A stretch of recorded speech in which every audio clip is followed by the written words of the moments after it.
नमस्कार बंधुरा, आशा करी आपनारा सकले भालो आछेन। काकली किचेने सकलके स्वागत। आजके आमि एकदम घरोया भावे चिली चिकेन बानिয়েছি। ताहले चलुन किभाবে বানিয়েছি দেখা যাক। এখানে আমি কিছুটা মাংস নিয়েছি, ছোট ছোট করে কেটে নিয়েছি মাংসগুলো। এটা নরমালি মাংসের ঝোল খাওয়ার জন্য যে মাংস এনেছিল ওখান থেকে আমি কিছুটা রেখে দিয়েছি, সেজন্য এর মধ্যে হাড়গুলোও আছে। আপনারা চাইলে ফ্রেশ মাংসগুলো নিতে পারেন, হাড় বাদ দিয়ে এরকম ফ্রেশ মাংসগুলো নিয়ে ছোট ছোট করে কেটে নেবেন। আমি হাড়টা শুদ্ধই দিয়ে দিয়েছি। এখন আমি প্রথমে এর ভিতরে দিয়ে দিচ্ছি একটু লেবুর রস। এক খণ্ড লেবুর রস দিয়ে দিলাম।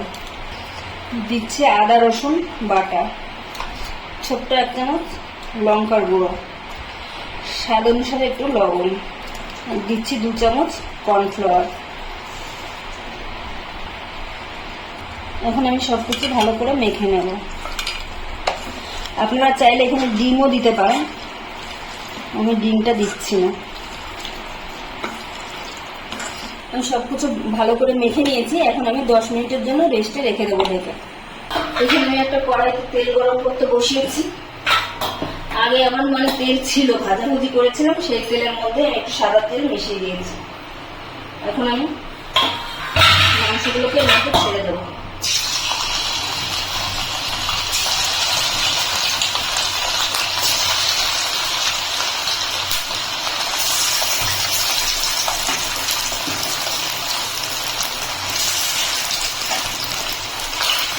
এখন আমি মাংসগুলোকে গ্যাসের লোতে রেখে ভালো করে ভেজে নেব।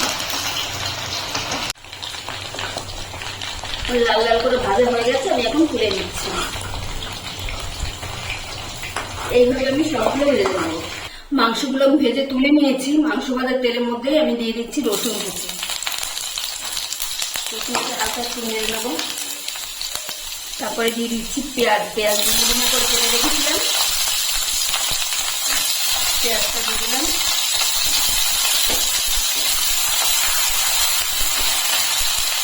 তারপর দিয়ে দিচ্ছি ক্যাপসিকাম। বেশি নাড়বো না, হালকা করে একটু নেড়ে নিলাম। দিচ্ছি আদা রসুন বাটা। আদা রসুন বাটাটাকে একটু কষিয়ে নিচ্ছি।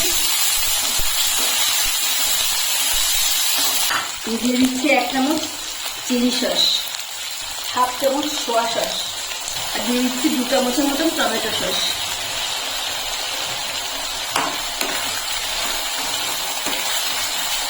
দিচ্ছি কাসুরি মেথি,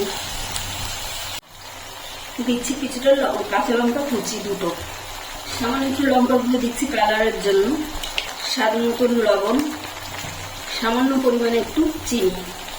এখন আমি সব কিছু ভালো করে কষিয়ে নেব। 2-3 মিনিট কষিয়ে নেবো, খুব বেশি নরম করবো না পেঁয়াজ ক্যাপসিকাম। দিচ্ছি সামান্য একটু ভিনেগার।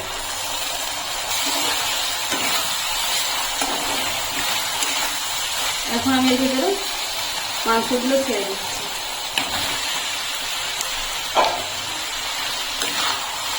মাংসটাকে একটু নাড়িয়ে চেড়ে নেবো। এখন আমি দিয়ে দিচ্ছি জল।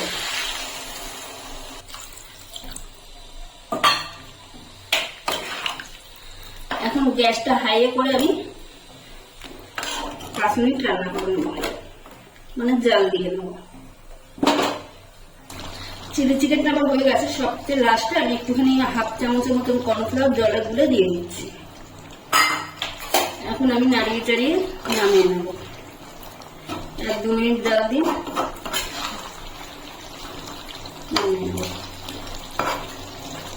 রেসিপিটি আমার তৈরি হয়ে গেছে। ভিডিওটি যদি ভালো লাগে তাহলে একটা লাইক করবেন, সাবস্ক্রাইব করবেন এবং কমেন্টে জানাবেন কেমন হয়েছে।